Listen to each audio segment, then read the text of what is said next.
programa recreativo de producción nacional con elementos de lenguaje, salud, sexo y violencia, que solo bajo la supervisión de padres, madres, representantes o responsables es apto para niños, niñas y adolescentes.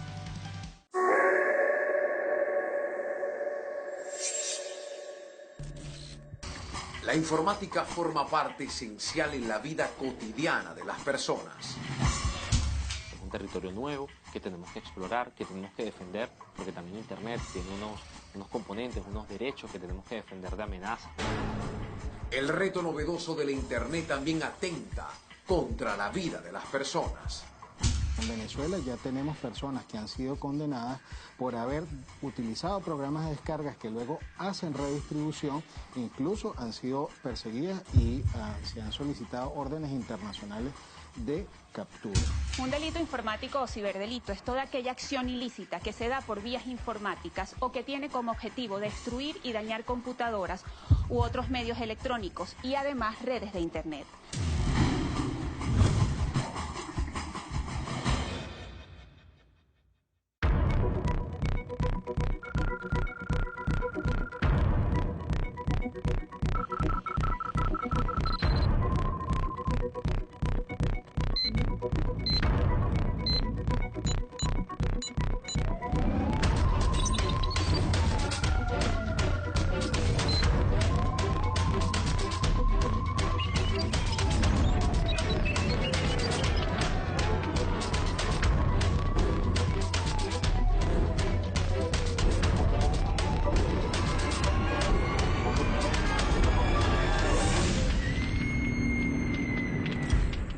Rostros del Crimen está apegado a hechos estrictamente reales. No hay recreaciones ni dramatizaciones. Sus protagonistas hablan desde el rigor del suceso.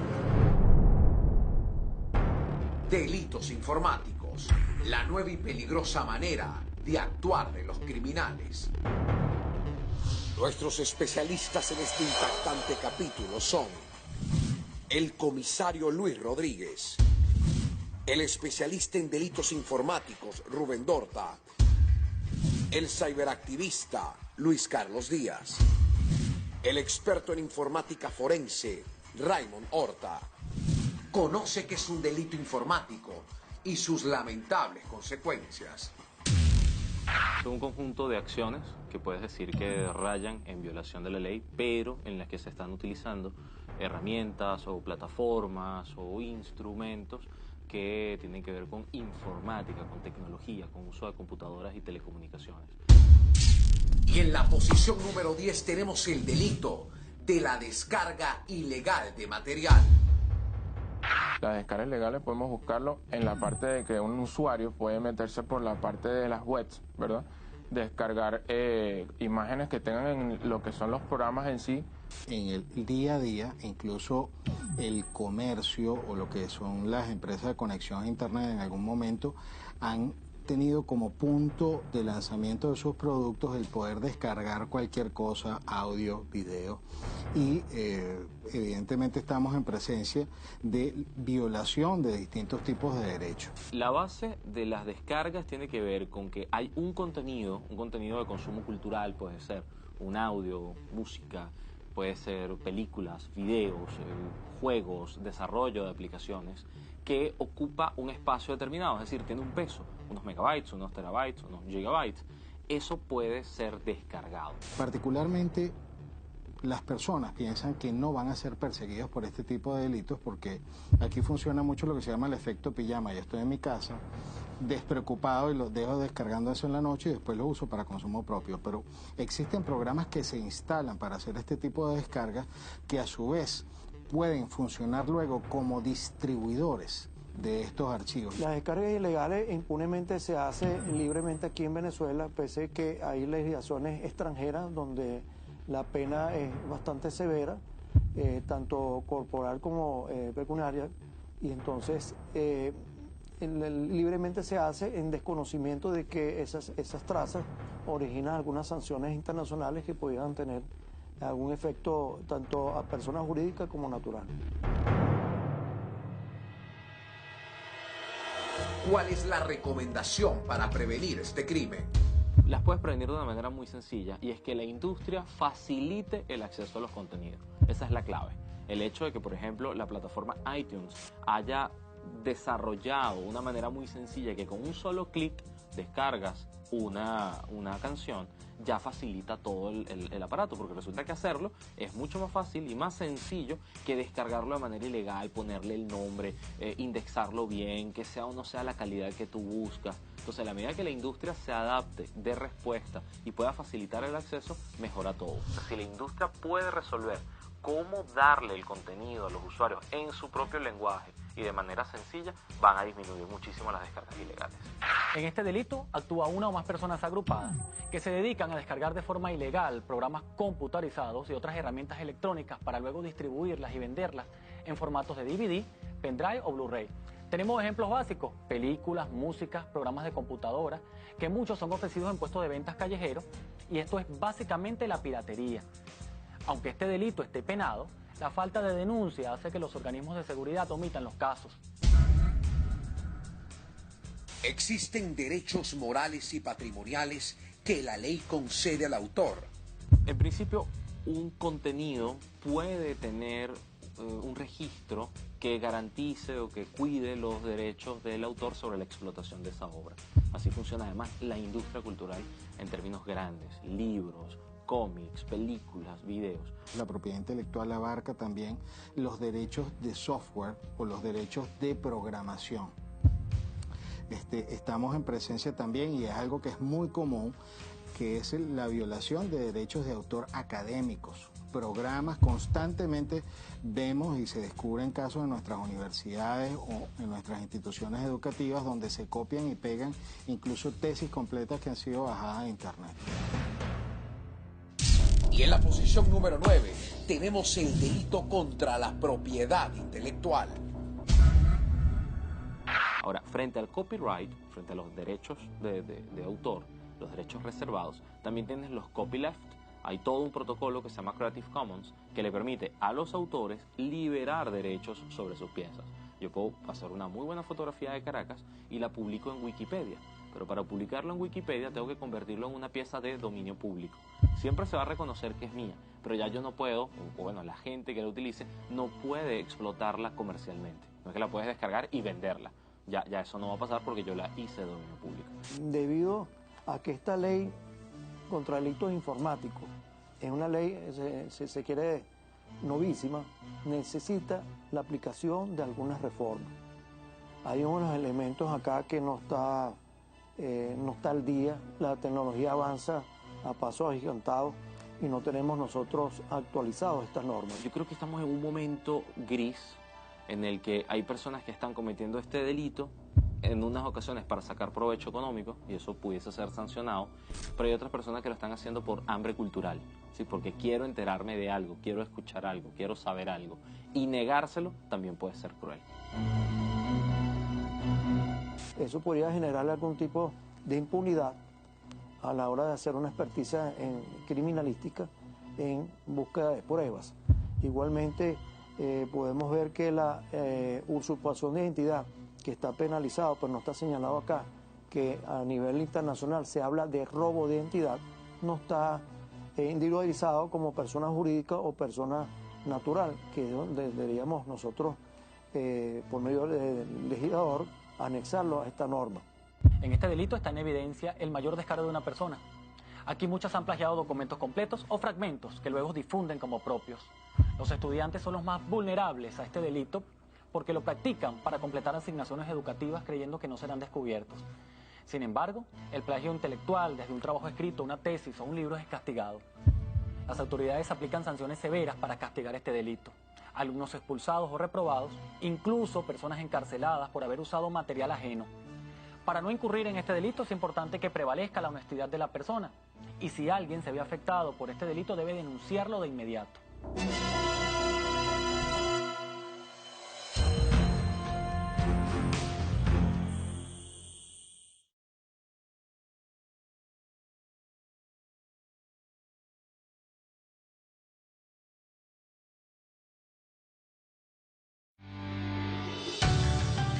Estás viendo Rostros del Crimen.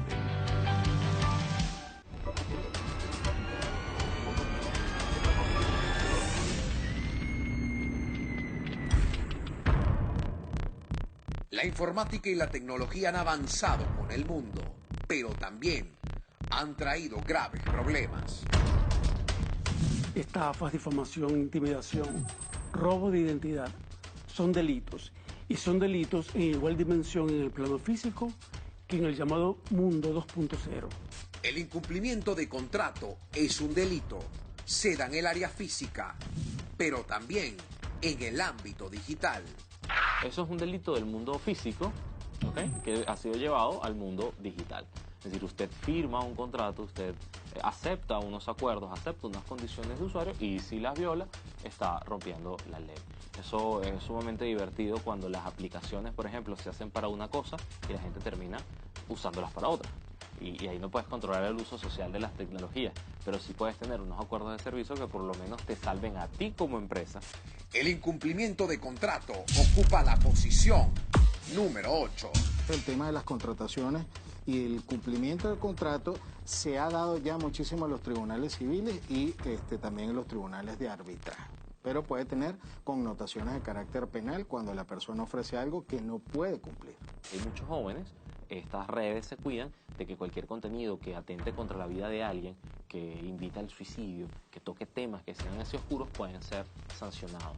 Instagram, por ejemplo, que es una plataforma tan pública, hay unos acuerdos de usuarios en el que la gente se compromete y acepta que no debería subir, por ejemplo, desnudos. Bueno, a la medida que eso se cumpla, va a funcionar. Cuando no se cumple, la empresa puede tomar acciones. Existen casos en los cuales hay personas que son contratadas para desarrollar un software, lo que se puede llamar un software llave en mano.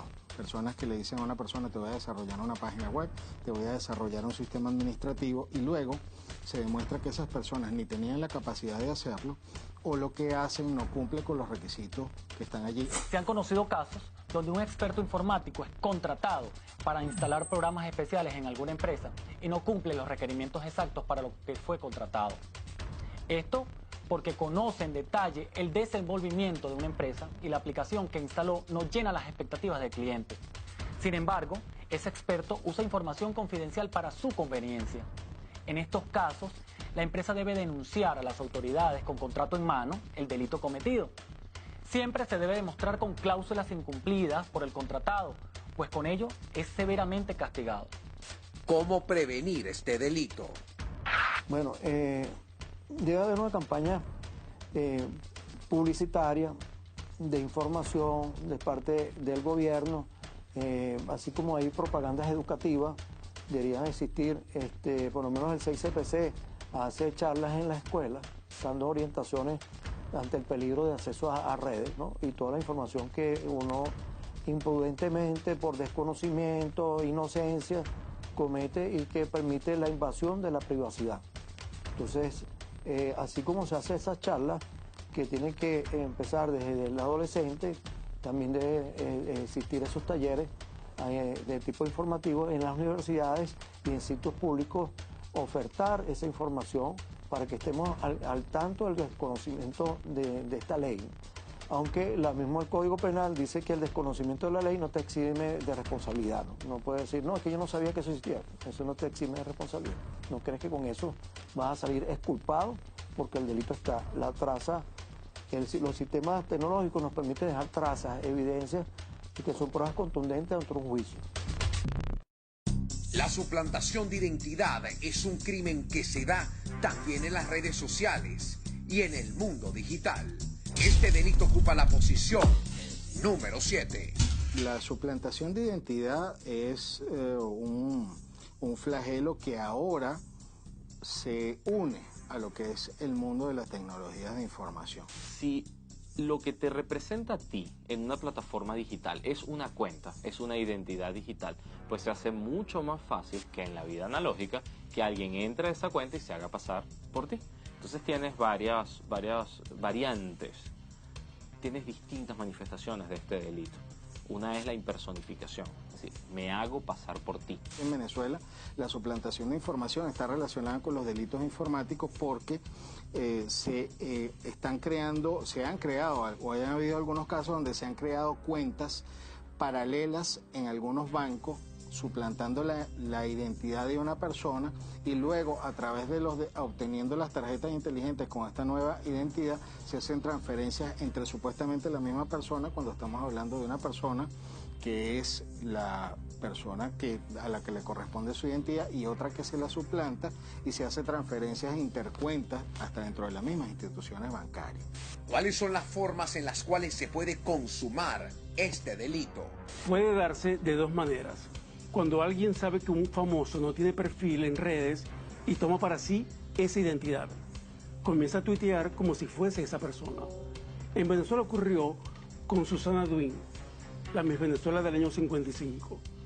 Cuando las redes protestaron, la persona admitió que se había robado un perfil, pero eliminó ese perfil. Puede también ocurrir como el caso de Leonardo Padrón, que por su poder mediático en las redes, muchos le roban o le hackean la cuenta para cambiar la opinión pública a través de un personaje con peso en la sociedad. ¿Cómo actúa la ley ante este crimen? En estos casos, los funcionarios encargados de la investigación revisan con exactitud las cuentas usurpadas y verifican direcciones electrónicas para determinar quién o quiénes están detrás del delito. Es importante que se haga una denuncia formal, más allá de la publicada en redes, para advertir a la población.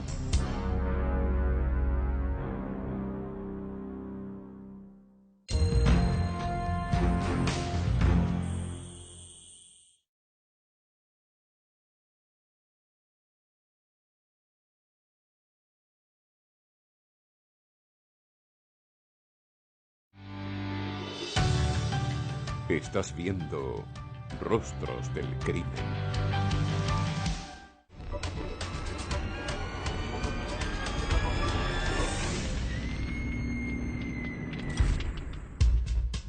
El mundo digital se convirtió en una prioridad en nuestro país.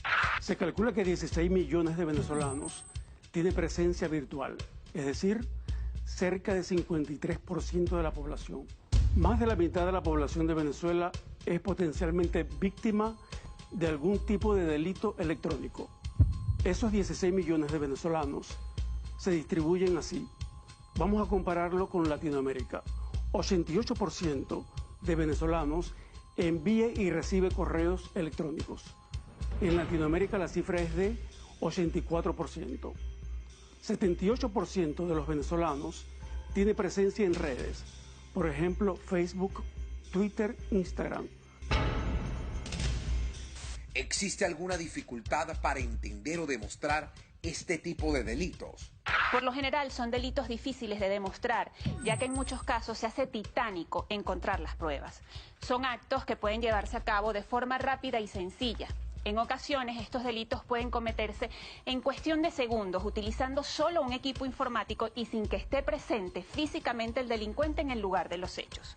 Los delitos informáticos tienden a proliferar y evolucionar, lo que complica aún más la identificación y persecución de los perpetradores. Y en la posición número 6 tenemos cómo los sabotajes informáticos son considerados crímenes de alto impacto. Bueno, están los famosos hackers.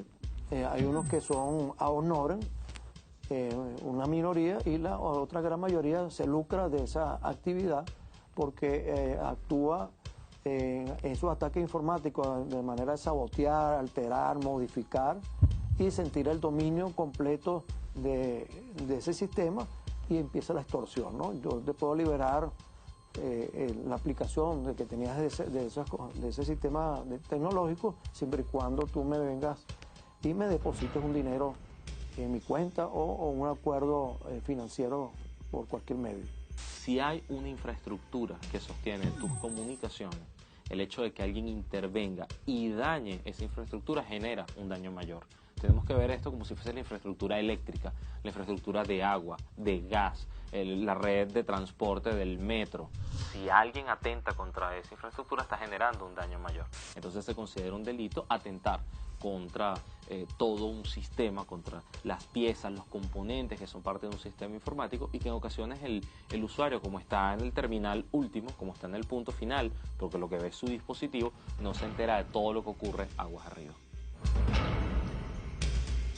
¿Cómo eran vistos estos tipos de crímenes antiguamente? En los años 80 lo que hacían era poner las máquinas más lentas, algunos borraban la información, pero en la actualidad estamos frente a la ola más devastadora de virus, que es la relacionada con lo que se llama el ransomware, pues es como una especie de secuestro o bloqueo de las computadoras que ha afectado a millones de computadoras a nivel mundial y sobre todo a empresas. ¿Quiénes actúan en este tipo de delitos? Aquí actúan bandas dedicadas a ingresar a plataformas web para causar daños. Son grupos de expertos informáticos que desmembran códigos y su objetivo es violar protocolos de seguridad. Son los conocidos hackers. Tenemos muchos ejemplos actuales, como el ingreso ilegal de plataformas bancarias y de empresas públicas para luego difundir toda esa información interna a través de redes. Hemos visto consecuencias de este delito en redes sociales, donde los criminales celebran haberlo cometido. Los funcionarios que investigan estos casos se las ven negras porque los criminales burlan la seguridad al punto de no dejar huellas. Son muchos los entes o empresas afectadas por estos grupos delictivos. La falsificación de documentos electrónicos es un delito informático. Este crimen ocupa la posición número 5. Lo que haces es que construyes una pieza, un documento y lo adjudicas a alguien, lo haces pasar por algo. Se considera delito porque en realidad atenta contra el respeto que se puede tener sobre una institución o una persona porque está forjando un documento. Es similar justo a eso, a forjar un documento de identidad en el mundo físico, solo que lo estás haciendo en el entorno digital. La falsificación documental la hemos visto en Venezuela en diversas oportunidades. Existe un caso famoso donde un exalumno entró al correo de un profesor en una universidad, se hizo pasar por él, alteró una fotografía donde lo colocó en una escena de contenido sexual explícito de tipo homosexual, puso la cara del profesor allí, se la envió a todos los profesores creyendo que estaba haciendo una gracia y sufrió una condena aproximadamente de 6 años. Mira, donde uno visualiza más este tipo de casos es cuando te llega una información a tu computadora de una página de una entidad bancaria pidiendo una actualización de datos. Si usted no está muy pendiente de la dirección de IP de donde viene esa fuente, puede ser objeto de una estafa, ¿no? Porque te pide actualizar tus datos, te pide aportar tus passwords y ciertas informaciones que permiten vulnerar y entrar libremente con una autorización de unos datos que tú aportaste inocentemente para que se originara la estafa. Esto ocurre cuando alguien se cree con el poder de intimidar o desprestigiar. El presidente Donald Trump es uno de los reyes de la amenaza en Twitter. Amenaza al presidente de México, amenaza a los medios. En fin, es el gran amenazador del entorno digital. En este delito, los funcionarios policiales analizan en detalle los documentos forjados para determinar las fallas existentes. Hacen distintas pruebas de imagen que permiten determinar la anomalía en la foto o el documento. Así han llegado a encarcelar a los responsables de muchos hechos. ¿Cómo prevenir este delito?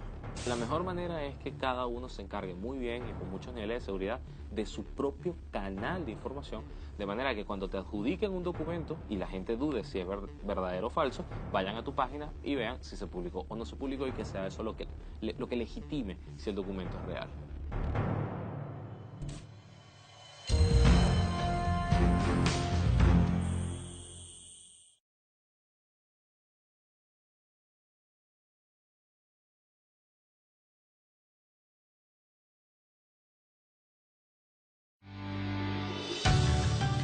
Estás viendo Rostros del Crimen.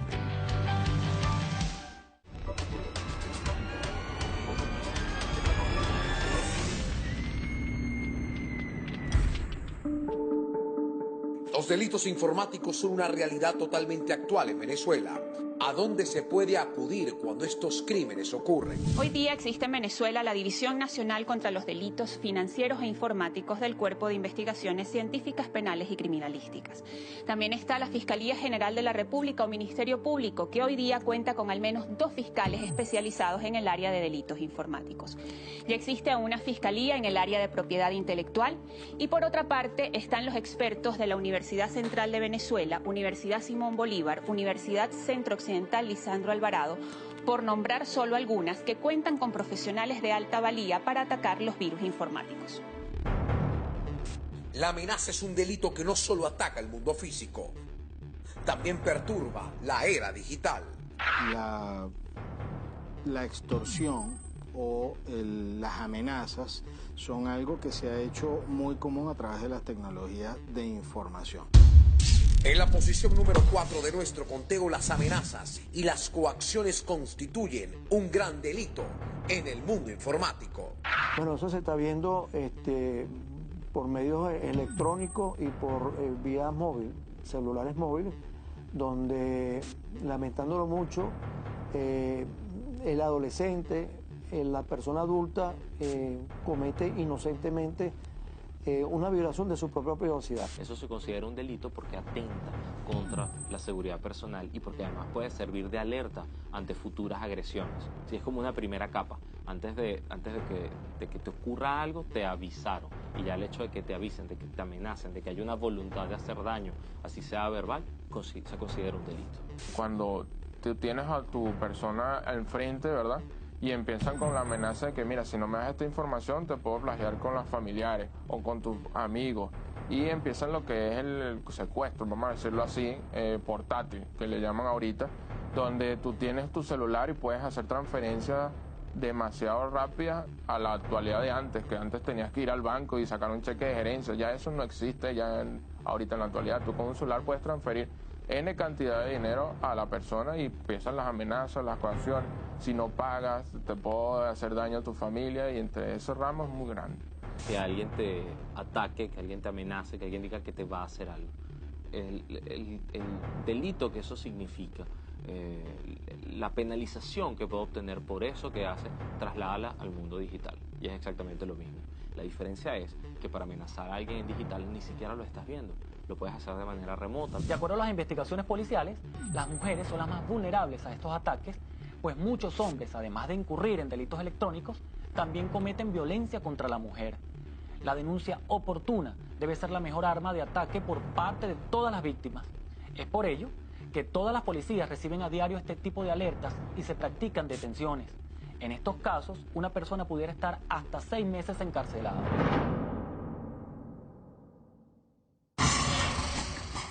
Existen hechos que invaden y violentan la vida del hombre en el mundo informático. En 2013, Edward Snowden, empleado de la CIA, hizo públicos algunos documentos secretos que comprometían la nación de Estados Unidos.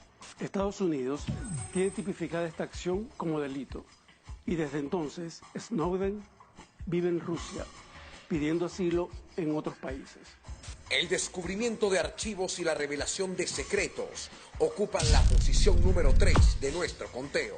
Esto últimamente está dirigido a la industria. Ya existen casos de espionaje comerciales muy famosos entre grandes potencias, China, Estados Unidos, Rusia. Cuando se trabaja en organizaciones de distintos tipos, desde la iglesia hasta una empresa, hay información que está clasificada, información que es solamente para dominio de unos pocos, porque es estratégica, porque es importante para alguna toma de decisiones, porque revela datos que la competencia no debería saber, porque pone en riesgo la seguridad. El tema de la revelación de secretos va desde la parte comercial, que es un tipo de inteligencia, hasta lo que es la inteligencia que tiene que ver con la seguridad de los estados y lo que es la política. Ya conocemos hace poco todos los alegatos que se están haciendo de la supuesta influencia de hackers rusos sobre las últimas elecciones presidenciales. Bueno, esa es la habilidad que tiene el hacker, ¿no? El hacker tiene la posibilidad de tener la experticia de poder accesar a los servidores, muchas veces que no tenemos el spyware que ofertan como seguridad, para poder accesar libremente. Inclusive he estado leyendo últimamente algunas redes en Twitter donde personas hacen alarde, que han ingresado a páginas institucionales y han modificado todo el evento informático y el sistema, nóminas y todo, ¿no? Porque ha sido muy débil el sistema de firewall y de que el acceso le ha permitido ser libre, ¿no? De poder dominar todos los accesos de cuentas, de modificación de, como te dice, de nómina, hasta de tarjetas, ¿no? Ahí estaba leyendo recientemente y él hace alarde de eso, ¿no? Se burla de eso. Cuando una persona es víctima de este delito, debe denunciarlo de inmediato. Es lo recomendado por las policías, aunque cueste aceptar la divulgación de la información secreta. Un elemento importante es que existe la confidencialidad por parte de los investigadores al momento de atender este tipo de casos.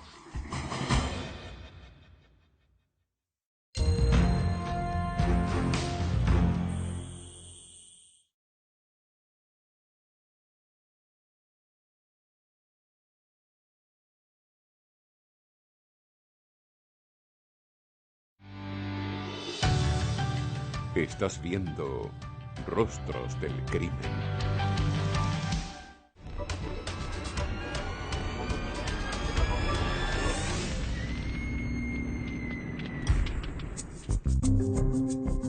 La tecnología ha avanzado desmedidamente. Debemos dar un paso adelante ante ella para no ser víctimas de estos crímenes. Hay muchas cosas que podemos hacer para protegernos. Atender consejos de expertos disminuye la posibilidad de ser víctimas de delitos electrónicos. La creación de usuario es importante, sobre todo crear una clave suficientemente sólida. Mucha gente se hace predecible y utiliza el número de cédula o hasta a veces el apellido. Esto es una debilidad que nos hace vulnerables. Es preferible usar la dirección de la página específica. De esta forma evitamos que nos roben datos sensibles. Por ejemplo, es un riesgo conectarse en cualquier cyber, porque son espacios que no son de tu completo dominio. Así disminuimos la posibilidad de dejar ventanas abiertas para que entren los delincuentes cibernéticos. La pedofilia es un delito que debe ser penado con todo el peso de la ley. Su divulgación y promulgación en el área digital es un crimen de alto impacto. El tema de menores es gravísimo, porque además es una suerte de carrera que no se termina. La pedofilia es una enfermedad y además una enfermedad histórica en el humano. Este delito ocupa la posición número 2 en nuestro conteo. El tema de la protección de los menores es sumamente delicado, sobre todo porque más allá del poder que tenga un hacker o un atacante es la carencia de educación y de control por parte de la familia. Los delitos están basados en personas que envían ese tipo de información, personas que almacenan ese tipo de información, personas que consumen, que pagan o peor aún, que la producen. Por eso hay que tener muchísimo cuidado porque algunos defensores dicen que ellos están luchando contra pedófilos en Internet y en realidad algunos utilizan métodos que los ponen en riesgo y los convierten en delincuentes. La protección de los menores, existen algunos tipos de atacantes o depredadores que hacen lo que se llama el grooming, se hacen pasar por personas de su edad, se los van envolviendo, le sacan información y luego los extorsionan.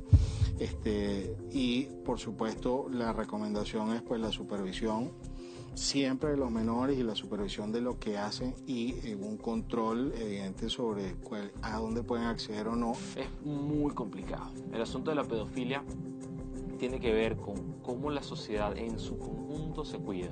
Primero cuidando a sus niños, cuidándolos de no entrar en contacto con personas extrañas, tener códigos de seguridad con ellos de manera que no sean vulnerados, porque la mayoría de los ataques además los hacen familiares. El tema de la pedofilia es que en muchas ocasiones son los propios familiares los violadores o las personas que abusan. Entonces hay que tener como una suerte de protocolo, de código de lenguaje y de confianza con niños y niñas para que sean ellos los que digan. Aquí lo importante es que cualquier persona, más allá de disfrutar de este tipo de material, denuncie apenas le llegue a sus manos, pues se ha llegado a capturar a muchos aberrados responsables y que finalmente usurpan identidades para convencer a los niños. Finalmente llegamos a la posición número 1 y ahí ubicamos a la estafa. La estafa, que ya existía en el mundo físico, se traslada al mundo digital y tiene muchísimos métodos. Por ejemplo, algunos son trampolines de otros delitos. Yo suplanto tu identidad y basado en suplantación de identidad, entonces accedo a tus cuentas. Yo interrumpo uno de tus sistemas, entro en tu sistema, lo vulnero y entonces con ese equipo puedo acceder a tus cuentas.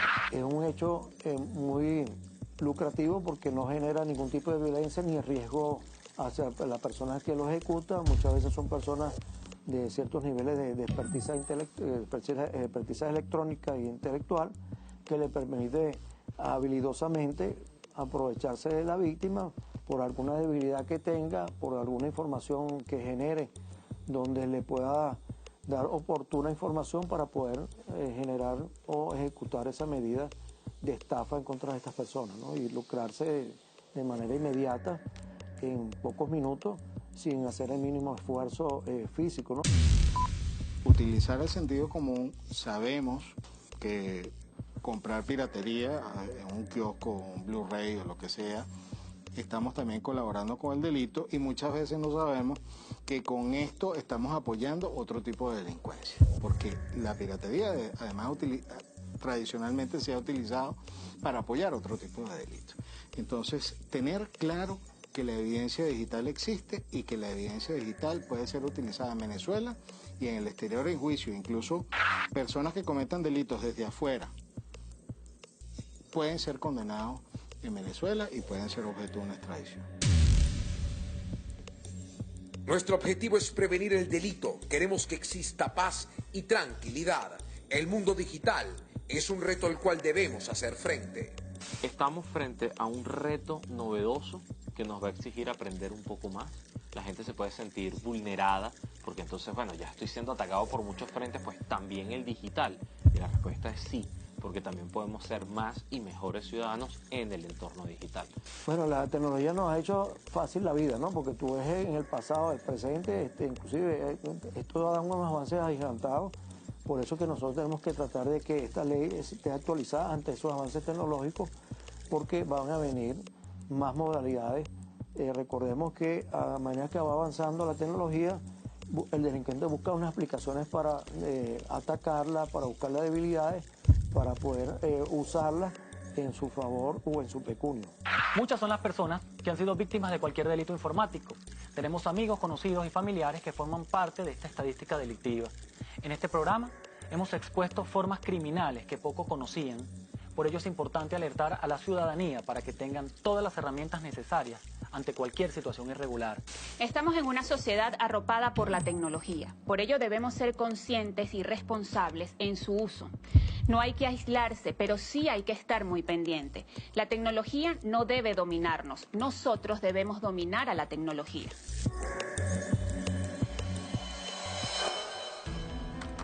La prevención de los crímenes informáticos es más sencilla de lo que usted piensa. La primera recomendación es que busque asesoramiento técnico para cualquier aventura que desee emprender en la red. La segunda es solo contar con sentido común. No exponga su vida e intereses a desconocidos. Busque todas las herramientas que le permitan establecer mayor seguridad. Los criminales de Internet buscan hacer dinero fácilmente.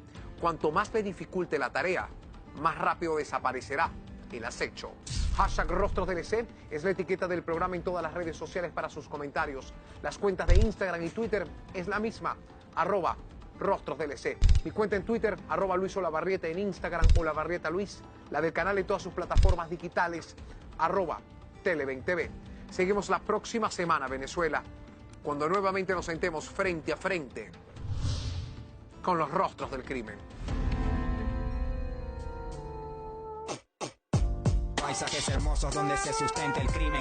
Hermanos se atacan entre sí con proyectiles. Tensión en la situación, se sobrevive dando mucho más de lo poco que recibes. Mueren jóvenes, su madre llora.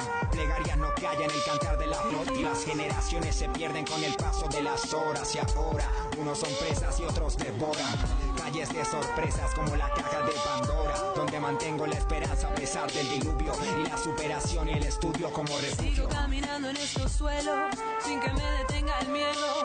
Mis palabras son reflejos, entiendo lo que siente el pueblo porque soy parte de ello. No importa color ni pensamiento, es el mismo espejo. Voceros de los que quedan, también de aquellos que partieron. Unidad es lo que quiero, espero.